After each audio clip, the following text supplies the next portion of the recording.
এই যে আপা, কি হচ্ছে এখানে? এই তো পরিবারকে সুরক্ষিত করছি। সেটা কিরকম? আপনি ডেঙ্গু সম্পর্কে জানেন? হ্যাঁ জানি তো, কিন্তু কেন? দেখুন, এডিস মশা ডেঙ্গু রোগ ছড়ায়, আর এই ডেঙ্গু থেকে মানুষের মৃত্যুও হতে পারে। এডিস মশা বা ডেঙ্গু রোগ আমার পরিবারকে যাতে অসুস্থ করতে না পারে, সেজন্যই আমরা নেমেছি বাসাবাড়ির আবর্জনা পরিষ্কার অভিযানে।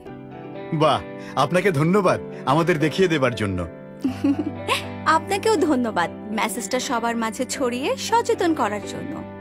ডেঙ্গু প্রতিরোধে এডিস মশার বংশবিস্তার রোধে নিয়ম করে কাপ, টব, টায়ার, ডাবের খোসা, গর্ত, ছাদ, নির্মাণাধীন ভবন ইত্যাদিতে 3 দিনের বেশি জমে থাকা পানি পরিষ্কার করতে হবে।